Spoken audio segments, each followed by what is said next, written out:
this is another one of those moments where it's like, where were you when NHL came to Utah? You're listening to the UTalk Hockey Podcast with your hosts Champ and Denz. Merry Christmas and a nearly Happy New Year to all of you UTalk Hockey listeners. Welcome to the UTalk Hockey Show. I am Champ. This is Denz, and we are so excited to be doing this very special episode on the Boxing Day. Denz? Do you know what Boxing Day actually is? I heard rumors that everybody just grabs a pair of gloves and starts to beat each other. It has nothing to do with boxing. I know. I think it has to do with the fact that after Christmas, you have so many boxes, so you box up the things and take them back to the store. Am I right? No. Oh, geez. That's what I always thought it was. And it's not that it's a huge holiday in the United States. Hey, It's more so in Canada. It's on a calendar. Yeah. You know, it's U.S. calendar intermixed with Canadian Well, calendar. usually you see Boxing Day. I mean, you have other holidays that... Well, hey, supposedly Canada's going to become our 51st state. That'd be Have you heard that awesome, news? actually. Is that true? Trump's like, I just saw like him trolling on Oh, some comments, but Canada's great. I love Canada. Canada's I live there. The population of Canada, for those who didn't know, is the equivalent of the state of California. I was unaware, Denz. The entire country of Canada. Jeez. So, you know, That's wild, actually. it was pretty wild. Fact check that. I don't believe him. Canada's huge. But I know there's a lot of land that isn't. And most of the Occupido. population lives, yeah. Anyways, point being Boxing Day. Boxing Day. Welcome to our Boxing Day episode. Boxing Day, actually. So, long time ago in a galaxy. No, it was on Earth. Dun, dun, dun, dun, dun, dun, dun, dun, dun. So the ultra wealthy would give their house help the day after Christmas off as a thank you. Oh, And they would box up like food and presents and take them to their servants and whatnot. And it was Boxing Day. It was to after you've done like you're celebrating with your family and you worked on the Christmas holiday. It was now kind of paying back. And it was about giving to the poor and needy and those that were needing help. wow. How appropriate is our next part of this whole chat here? Giving to the poor and the needy. Ryan Smith, the white knight of sports in Utah. You think, oh man, tickets are so gosh dang expensive here in Utah Hockey Club. Well, folks, Relative. there's ways to get tickets this holiday season for cheap and even for free. Let's start with the free. Let's start with free because it's You know, put on by sponsored by the UTalk Hockey I just host, Denz. I just gotta say, yes, Ryan Smith is the white knight of sports, but Denz over here, Is the white knight of free giveaways. well, he's done a lot more giveaways than I have. Here he is giving to the poor and the needy. We're gonna touch on this super fast, but we launched a giveaway, our biggest giveaway yet. It's the thrice The hat trick game ticket giveaway. game ticket giveaway. Last week of February and the first weekend in March, we were giving away 3 games. We've posted about it. All you have to do, make sure you like and follow us. You create a post saying how much you love, and no, I'm kidding. It's on the post, but go check it out. Go on social, look at what it takes to enter that, and then you just got to get 3 people that you tag in the post to also To post. do the same. Yeah. So we aren't going to spend much time on it. We have a Go lot check of out the things to next comment. episode or the last episode. You'll get all the details, but there's a giveaway you want to enter because it can get you up to 3 games in 1 week at the end of February and the start of March. Yep. Huge opportunity. But So let's go back to the white knight of sports. yeah, let's talk about how, just for a second, we've seen a few ways that Ryan Smith and the ownership front office of Utah Hockey Club is trying to get people to come to the games, even with the obstructed views that are in Delta Center. I've been really cognizant of that lately since we ran that episode. Have you realized how most people just say No.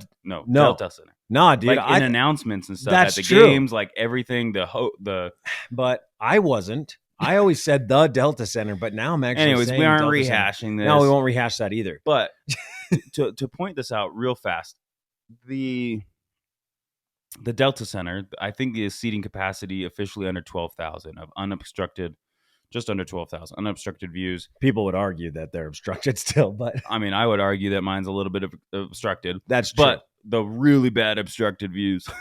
I think the true definition of obstructed to them is you lose sight of one goal. Yeah. That's true obstruction. Yeah. I think it's more than that. But I'm just saying, I think that's their definition. Sure. So point being is that the official full seating capacity of Delta Center is just under 12,000.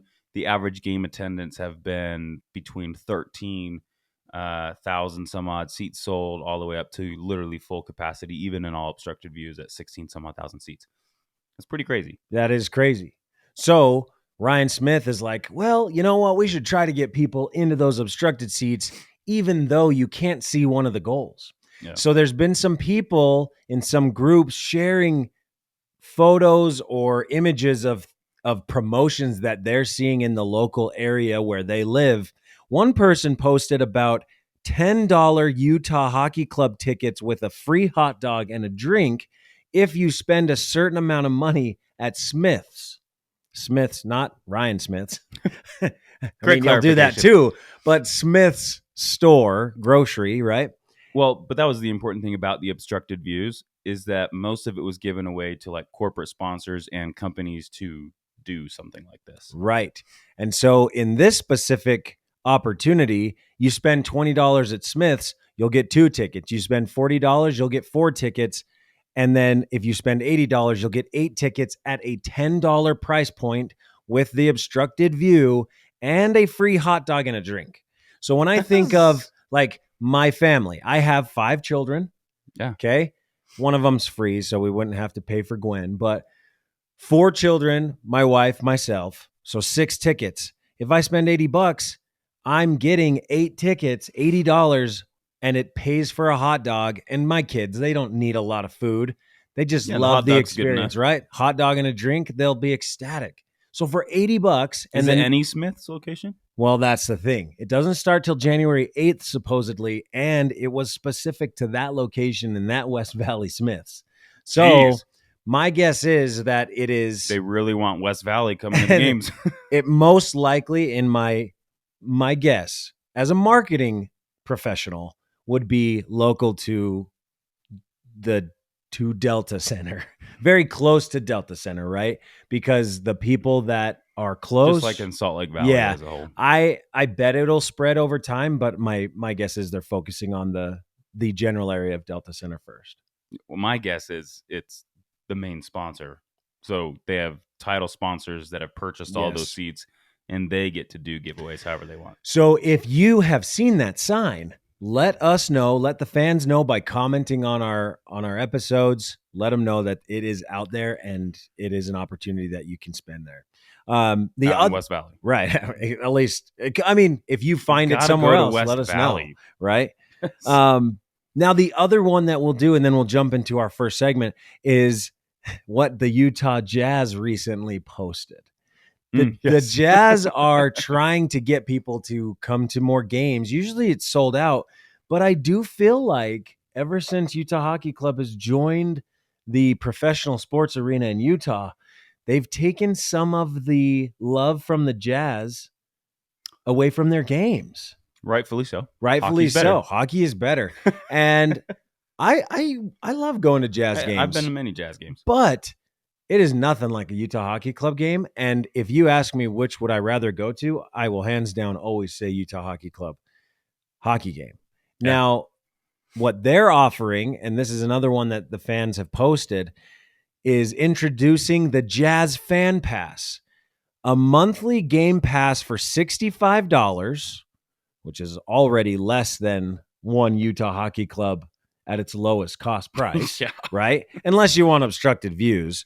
But a monthly game pass for $65, and you'll receive a ticket to at least 3 Jazz games. So this is Jazz focused, but it says this: and you'll get an additional ticket to a Utah Hockey Club game, which is in which will be an seat. obstructed Sure. view. But it's the fact that you're going to get 3 Jazz games and a Utah Hockey Club game. So 4 games that you get to go to in 1 month for $65. That's awesome. So if you like basketball and hockey, hop on that. Go over to Jazz, go follow the Jazz, and it's on their X and on their social medias and showing that pass. Super easy to get started. And I think that's awesome that Ryan Smith, the ownership group, the front offices of these teams, both the Utah Jazz and the Utah Hockey Club, are giving people the opportunity to see these professional teams live in person at Delta Center for an affordable price. What's cool about what it is doing for a hockey community being developed, it's the fact that those who have never gone to a hockey game before get to experience it. And the coolest part about the crowd at Delta Center is it is electric. I got it on the Dallas game. We'll talk about it later, but I got to take my nephew, my sister, my dad. My sister had never been to a professional hockey game before. Like, that whole new experience was like, wow, this is cool. And my nephew's like, he had been to a Columbus Blue Jackets game before out in Ohio. And so this was his second, but he was just like, that was so cool. That was amazing. Like, it's just bringing that, you're literally igniting the fire of a new fan base for years to come by bringing people to come and see. Yeah. Yep. Love it. So Ryan Smith, front offices of the Utah Hockey Club, Jazz, thank you. Love it. And Denz, thank you for the opportunity to get free tickets in February, end of March. So make sure you go listen to that last episode. Views. Nope. Well, they're not, but they are. Yeah. Anyway, let's dive into our first segment, which we're actually bringing back. Champ's Choice. Champ's Choice. All right. What? I was about to say Champ's Choice just to... I'm not feeling creative tonight, so it's just whatever. Nah, dude. It's when I want to talk about something that I've been thinking about, but it didn't fit any of the other segments because we've been really piling on the segments since we started this show. Fair enough. This is my opportunity to talk about something that I've heard a lot online lately. Many people have asked, what does it mean to be a healthy scratch in the NHL? And more specifically, we have a lot of Utah Hockey Club fans that are asking why Liam O'Brien is often a healthy scratch. And what does it mean? Always, at least frequently over the last 24 games. So let's first talk about that Denz. What does it mean to be a healthy scratch? And then we'll talk about why Liam might be out and what that means for the team and him as a player on the team. But let's talk about what's a healthy scratch. In general, so first off, in case you didn't know, only 20 players can dress for a game. That is correct. Obviously, there's more than 20 players on UHC's roster. That is also correct. And 2 for 2. Yes, that was better than his record last episode. Shut it. Don't go back to the last episode, actually, because it showed my true colors and that I need to learn more. So I'm going to study. So a healthy scratch in the NHL refers to a player that is completely physically capable of playing, but isn't in the ideal 20 players getting chosen to play. So completely healthy, which is why it's a healthy scratch. They're scratching the player because they aren't choosing to have him be in the 20 seat lineup. So some of the questions also were, well, does that mean they don't get to play at all? So you'll see on Utah Hockey Club social, you'll see Liam O'Brien hopping on the plane with them. He's traveling with them. Yeah. They bring more than 20 players. They bring more than 20 players, but only 20 players suit up. And so that lineup is given when they're there, right? They say, hey, here are the people that will be playing and sitting on the bench tonight. Yeah. And Liam O'Brien specifically has been traveling, but he does not dress out. He does not play. So when he suits up, He's really just in a suit and tie, and he's sitting in a suite somewhere, and he's watching the game. Ready in case an injury or something happens. And to that point, a healthy scratch player, and maybe I need to be fact checked on this, but from my understanding, a healthy scratch player who is there with the team, whether at home or away, has the opportunity to suit up as long as it is shared with officials and those running the game before the game actually starts. So let's say it only be for like injury though. They can't just choose like, hey, he's not on tonight, so we're gonna. I think just like in any game, you have to submit a roster of the players that are playing, and if you've marked them scratched at that point, then it's your SOL, right? But if you're at practice earlier that day and you've initially scratched them, as long as that official roster hasn't been submitted, I think they have the opportunity to change that. I'd be curious though, and maybe this is something we can look into and share with you all in the future, is at game time decision, right? Like let's say they're on the ice and someone gets hurt in warmups. That roster's already been submitted with a healthy scratch mark on, let's say, Liam O'Brien. Does he get to replace the forward that might have got hurt? I don't know. I don't know if it's that quick or if you have that ability that short notice. But Liam O'Brien is traveling with the team. But yeah. Right? So let's talk about Liam O'Brien, right? The guy came into Utah. Well, let's think about that when we had that April event at Delta Center. Do you remember what Liam O'Brien said? I cannot wait to get this place buzzing. Right. Let's go. Right. Yeah.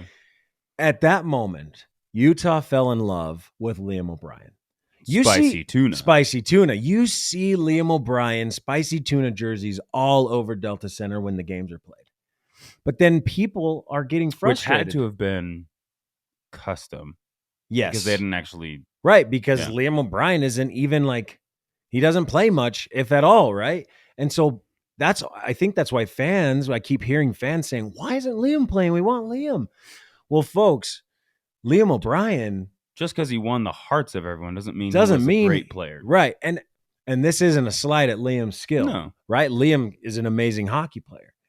But when you think about what Andre Torini is trying to do with the team as the coach, you got to play your best players. Yeah. And Liam O'Brien has some work to do if he wants to be in the lineup. Yeah, and maybe he's past his prime in hockey. Maybe, will he ever keep? He was what, 30? He's 30 years old. 30 years old. We're both older than that, so it's just like, are you past your prime? Yeah, but dude, now you're making me feel real old. I hate that. But being in your 30s, like that's most NHL players. If they retire, they're going to retire in that time frame. So. Dude, you know what's crazy though? You think about the players like Ovechkin, Sidney Crosby, these older guys that are still playing in their late years of their 30s. They're one of, or you're five right. of. You're right. It doesn't happen very often. 700 some odd players. But it's just, that blows my mind. But anyway, going back to Liam O'Brien, right? He's been scratched the first 24 straight games since October 30th. And he's been healthy. There's no injury to Liam O'Brien. He also has only delivered, in the few games he's played, 13 hits and 5 penalty minutes over 3 appearances in the season. Yeah. So it's been very infrequent that we've seen him, and up to October 30th, only a few games, right?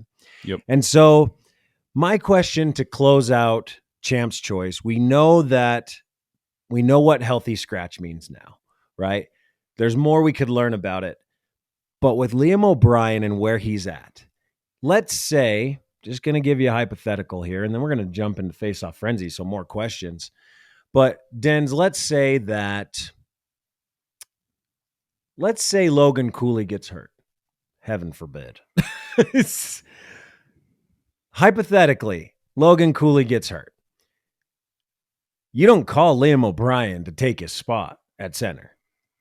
No, Who do you call up? Who do you call up to play I center mean- in our current function and setup right now? I mean, maybe, but I feel like there might be a couple better options. Like I enjoyed watching Yamamoto play He was in the good. beginning of the season. Not like an amazing player, but like he scored more points in the few games that he played versus Spicy Tuna, right? So Another I- fan favorite, just because of the history with the Coyotes, is Josh Doan. very young, being able to come in and I think yeah, I think people expected him to play more this year, yeah, but then he came in for a second, and then they put him back in the AHL. yeah. I think both of those could be contenders, probably over Spicy Tuna if needs be. Fans, what do you think? Does Spicy Tuna deserve a spot on the lineup? Are you sad that he's getting scratched? Are you sick of the fact that there's such thing as a healthy scratch and he should just be playing? Do some of you think that Spicy Tuna shouldn't even be a Utah Hockey Club player? And why is he traveling with the team? Let us know. Curious your thoughts. But wanted to hopefully shed some light on what a healthy scratch means and why you might not be seeing Spicy Tuna, because he really was. Like, from April, everybody said, I love Spicy Tuna. I love Liam O'Brien. And I mean, they wanted like he's the hitter. So the few games he's come out, like people expect him to get out there and hit, be aggressive, and he wasn't even as aggressive as like I was thinking he'd be. In the preseason game, though, Well, yeah. oh, dude, it was Who fights in a preseason dude. game? They put on a show for a reason. They did put on a show, and man, it was fun. It got people excited. Yeah. Well, let's jump into our next segment, Face Off Frenzy. Let's go. Face Off Frenzy. All right, Denz, for Face Off Frenzy tonight, I have a very special holiday special Face Off Frenzy. We are not debating if a certain movie is a Christmas movie. You know, what did it say, though, recently? It said that Die Hard was more of a Christmas movie than Rudolph the Red-Nosed Reindeer, voted by fans. Whatever. That's I was also ridiculous. told that Iron Man 3 is actually a Christmas movie, and I was like, It is. "What?" It's set during Christmas. Gifts. Christmas movies come out at Christmas time. Debatable. But that's not the debate tonight. The All right, debate sorry, go ahead. tonight has to do with Utah Hockey Club's New Year resolution list. Denz, before we even dive into this, I I'm hate New curious. Year's resolutions. What are some New Year's resolutions you've set in the past? None. I hate them. I don't do them. There Just you have kidding. it, folks. Just kidding. I've done some, but You hate them because you try and fail. not necessarily. I don't allow myself permission anymore to wait for a new start to get started. Is he a CEO or what? Oh my gosh. No, I'm just like, if there's a habit in your life, we're not going to go down this road. Yeah, I mean, I'm If there's a I'm habit interested. in your life, Tell me. if there's a habit in your life you want to develop, today is the best day to start. And that, folks, is for free. You didn't even have to pay for that knowledge right there. Anyways, my point being, I hate New Year's resolutions because, anyways. Whether Denz likes New Year's resolutions or not, Let's say I have a face-off frenzy that Okay, fine. has Let's go. Utah Hockey Club's New Year resolutions. I have 3 specifically. Obviously, they want to make the playoffs, Denz. Obviously, they want to make, win a Stanley Cup. That obviously would be a resolution, but Every single one of these 32 teams' goal is wants the same that, right? to win the Stanley Cup. So let's just make it a little more realistic, right? I think that's one of the challenges of New Year's resolutions is a lot of people try to overdo it, and then Sure. they burn out quickly and say, I give up. I'm out. All right, what are your options? Okay, so here's the 3 Utah Hockey Club New Year's resolutions. I can only pick one. You can only pick one, Denz. Okay, I'm listening. But the question is, of the following 3 resolutions for the UHC team, what do you believe is at the top of their New Year's resolution list? Okay. Number 1, a fully healthy defensive core. Right now, we have Sergachev, Cole, Kesselring and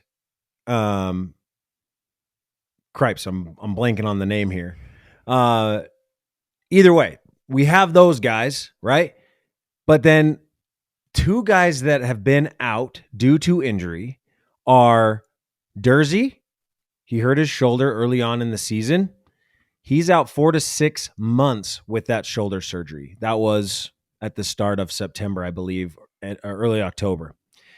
So he could make it. He could make it towards the end of the season.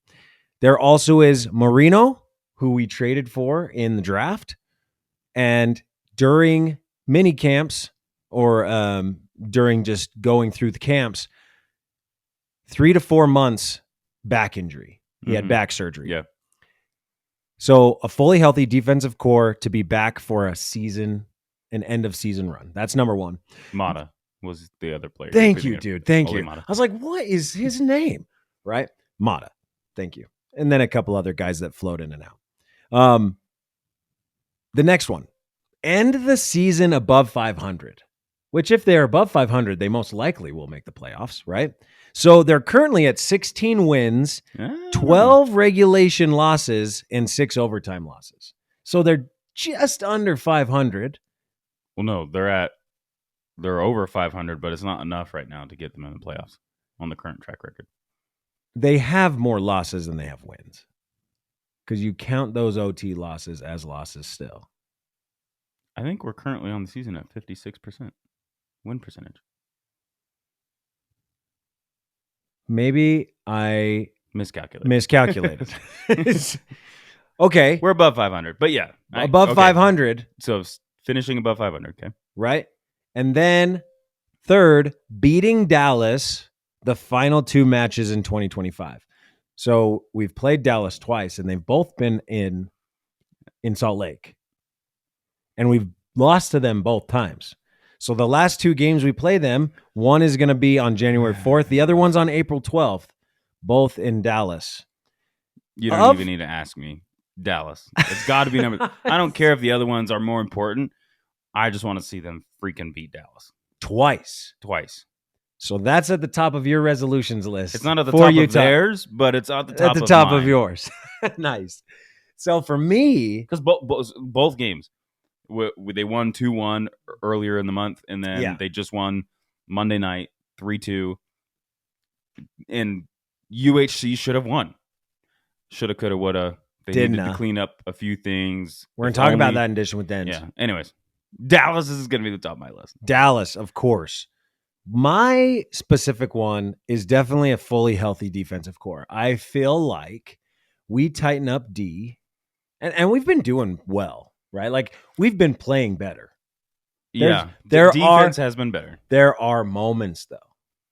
Like, the whole reason we lost to the dang Ducks is because they had these quick give and goes that defense just was lost. I mean, there were a couple in the mix. And then you had freaking Cooley loses cool. And pun not intended. Put us on a penalty, and right. He was benched for it. But. So it's not just defense, but I do believe that you get a guy like Dersey and a guy like Marino back in the lineup for defense. You don't have to rely on a little bit weaker side of the defense when it comes to line 3D. Now, here's something interesting about the defensive side and the defensive core. Not a lot of people, but I've seen many Utah Hockey Club fans call for Kesselring's head. They're stating that Kesselring just doesn't have the right vibe. Everyone else on the defense has this desire to be out there and is giving it their all. And then people say, oh, well, then I watch Kesselring and it's like, well, he's just kind of floating out there. Was Kesselring the one that gave up? He's given up a few obvious turnovers and things this year. Yeah. And so there's been a real struggle there. Yeah. But then if you get guys like Dersey and Marino back, you don't have to rely on those weaker links, like I was saying. So I think at the top of the list for them, from my point of view, is getting a fully healthy defensive core. Yeah, they're by the end of this when they're running for the playoffs, which is we'll get to it in a second. But like to point out there, so yes, I agree, and I would vote that too of an actual team. I would love to see them actually beat the Stars, and they would beat the Stars if they, probably claim Had a their strong, defensive yeah, core. right. Here's the thing: is like I feel like we're scoring all right. We're finding opportunities. Some games doesn't happen. We'll talk about that in a second. But like they give up too many points in return. So I don't think like we don't have a problem scoring relatively. On the season, you look at how many points per game that we're getting, like we do. I think we hold ourselves pretty well. Yeah. And most teams that we probably play are probably saying the same things. Man, we needed to clean up our defense. We needed to be stronger defense against the Utah Hockey Club. Protect or go after Gunther, or Right. So it's the same thing. It's just, can we clean up defense to a level? I agree. They need to clean up defense to a level that outpaces or underpaces. How hard do you say that? That keeps the other team from scoring as much as we do, which is obviously resulting in a win. Fans, what do you think? What do you believe is at the top of UHC's New Year resolutions list? A fully healthy defensive core to make an end-of-season run to the playoffs, ending the season above 500, or beating Dallas the final 2 matches in 2025. Let us know in the comments. Make sure that you at Denz if it's not number 3, and at Champ if you believe it's number 1. All right? Yep. So let's end the show with Dishing with Denz. Dishing with Denz. All right, Denzico. Kadim? Denzico. Dynaco. How would you like to join Dynaco?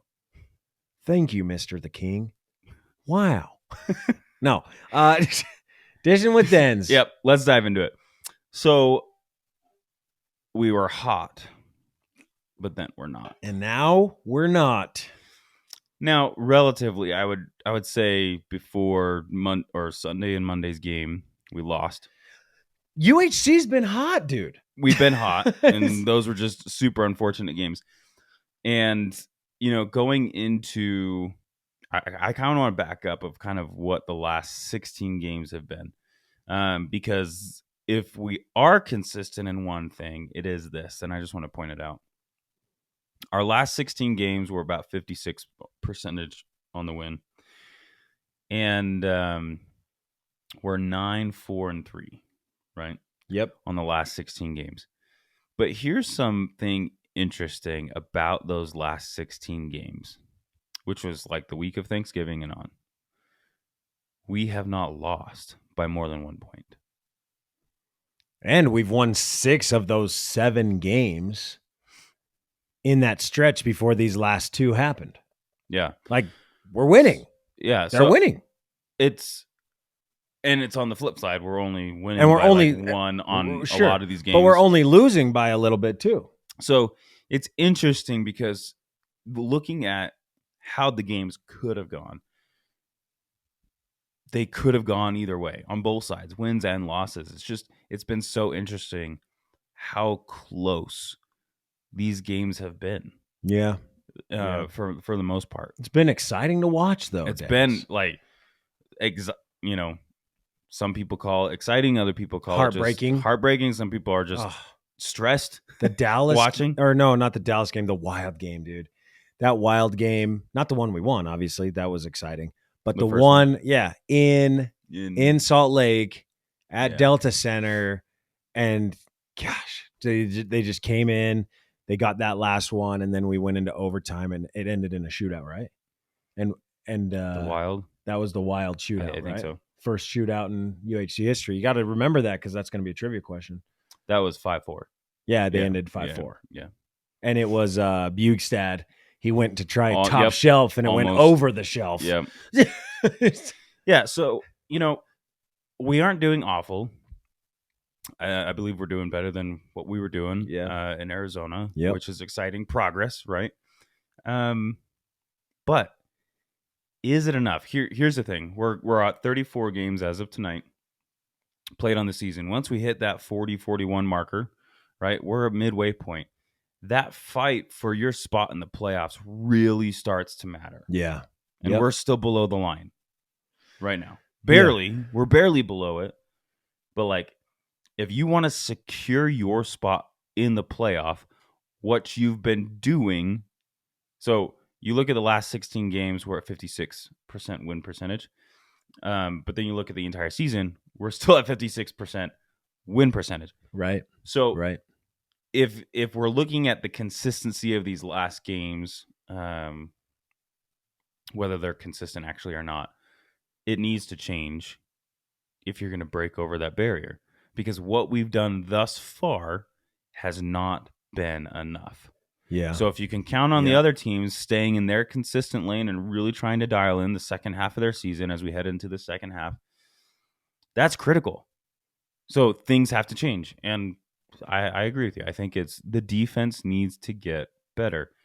Now, we're not going to talk about this episode, but maybe there are some legit solid trades to consider. Yeah. If you're really wanting to make a playoff run and do it in your first year, do you take on some serious trades that you just were like, whoa, like Krause, like, whoa, okay, that's what could we get for Krause, right? Yeah. You could go Kraus. I think Bugstead could be a higher clout opportunity for a team. Yeah, the downside to that is the team that has come in, and this is just a thought I'm having as you're speaking about this opportunity. This team has come in together as a first ever Utah Hockey Club inaugural season, and they've been building it together. Yep. And they're in a great place, right? Yeah. They did pick up Mata, right? And so he's kind of an implant, but he's doing well for the team. Like he is producing and putting forth a great effort. Starting lineup, right? And so it's great. He's come in, and it feels like he's ready to try to take this team to the next level with the rest of the crew. But then you do have like some people sharing that, man, Kesselring just needs to get out of here, right? Good point, yeah. And so do you trade out Kesselring? Do you look to get a piece that you know is going to embrace Utah for what it is right now and take part in this effort to make the first ever season of Utah Hockey Club a great one, right? Yeah.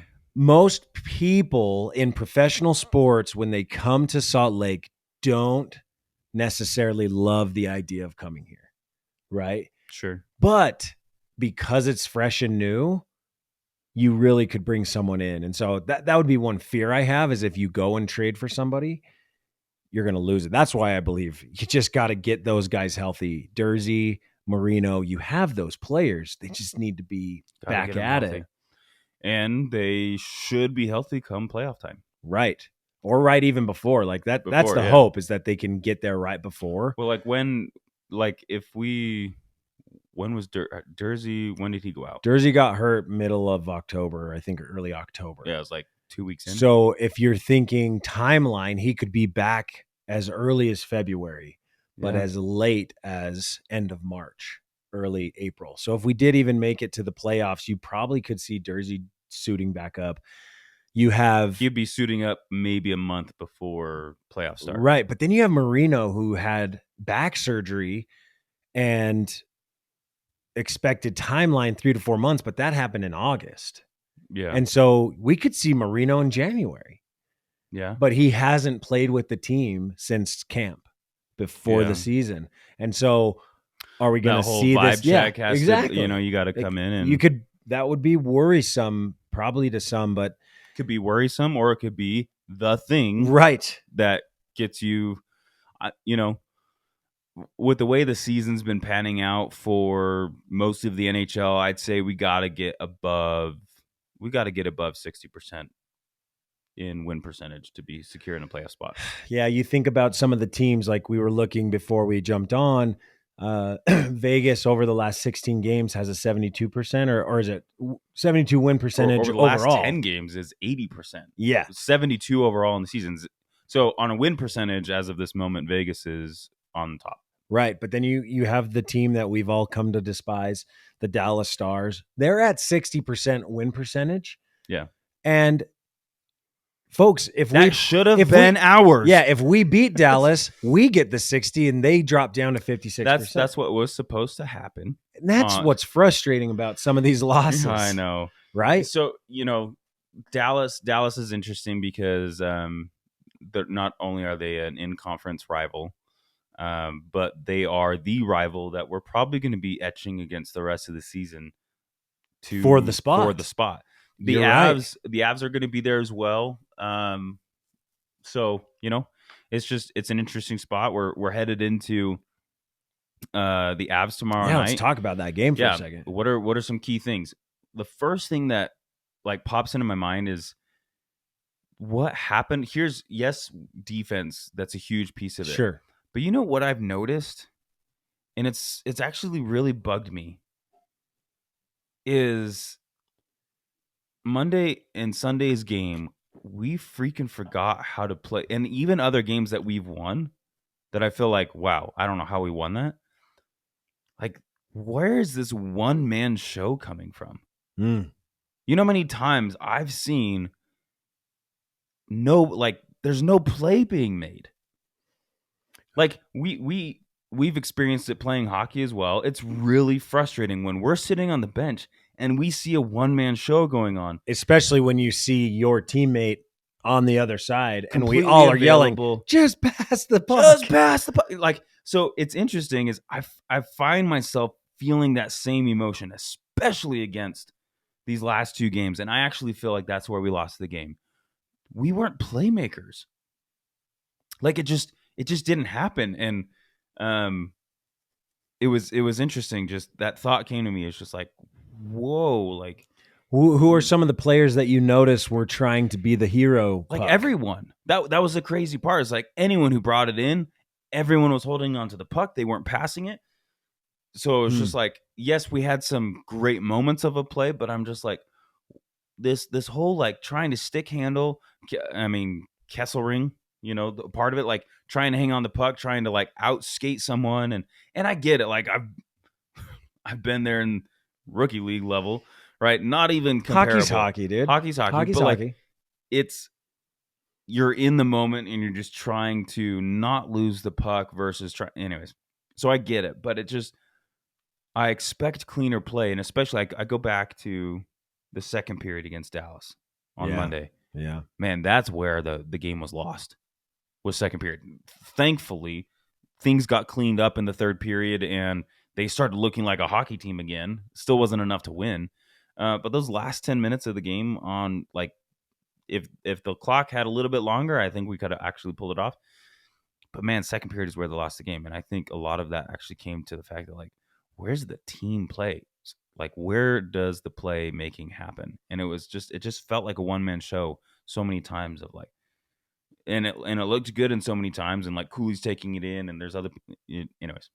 So for me, like that would be a key of the game.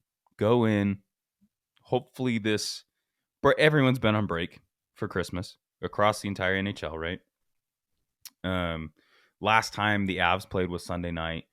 Last time UHC played was Monday. Yeah. So a well-deserved rest. And hopefully both teams are coming back. Like the Avs they're on a 3-4 game win streak right now. It's time to break that. Yes. Knock on wood. Definitely time to break that. It's just, for me, let's play like a team. And I think we're going to pull off a win tomorrow night. Yeah. Here's how I see it. I saw a post recently on LinkedIn, actually. One of the influencers on LinkedIn, Justin Wells, he shared a very simple approach, but I think it applies to everything, especially sports. Plan, execute, consistency. Yeah. So you ask me, what are the keys to the game? From what I'm hearing you say, Coach Turini needs to come in and give a great plan for the team, right? Hey, this is how we're going to attack them. Here's their weak points. Here's how we're going to exploit those. And here's how we're going to win. In these situations, go do this thing. Yeah. Team goes out there and they execute as a team. And if they remain consistent in their role as they come off the bench every single play, they win the game, right? Yeah. And so I do believe that it does play a part in how the coaches prepare the team. Being a coach myself for many different sports, I know how important it is to get your team in the know of your opponent and how to prepare to beat them. And so I think those are the opportunities that they have as well. It's in Salt Lake as well. And we've been sucking at home recently, right? We are better on the road. We are way better on the road. We're still undefeated in the last 6 games on the road. And so my final piece of advice to you, Utah Hockey Club, is listening. Take whatever, yes, of course. Take whatever you're doing on the road and put it into your home games and we'll win. Yeah, obviously, because stats are showing you are a good away team. It's true. Easier said than done. Obviously, they're professionals. Which is disappointing because the tickets I have are for when you're at home.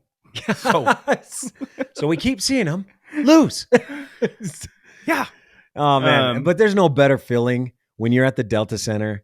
Excuse me. When you're at Delta Center, there is no better feeling than being at a Utah Hockey Club game when they win. No better feeling. I mean, electric. You still excited. Some people do this in sports. Some people get so attached, and when they lose, their whole mood changes. And yeah, I'm disappointed when they lose. But even coming off of Monday night's game, I was like, man, that was such a fun game. It was still great such to be a great part environment. Even with the loss. Yeah, and not all fans are like that. Some people lose sleep for days and be like, why? But anyways, that is a wrap though on tonight's episode, and let's go have fun, UHC, for the next half of the season. Let's go get the W. Let's go get more W's. Start winning. More. That's all I ask. Let's get a little bit more W's than what we're doing right now in the first half of the season. And, we're still a couple weeks out before we officially cross over that threshold.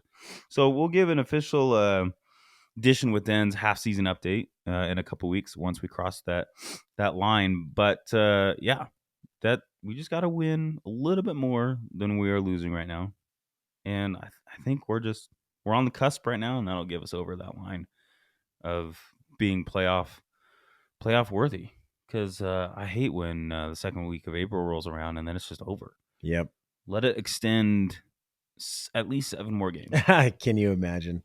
Make sure you do follow at UTalk Hockey on social. You can check us out on Spotify, on anywhere you listen to podcasts, and YouTube. If you want to see this live, go to YouTube, share it. There's opportunities to win tickets. We really appreciate all of you listeners as we close out 2024 and head into a new year, 2025. Thank you so much for listening. Have a good one.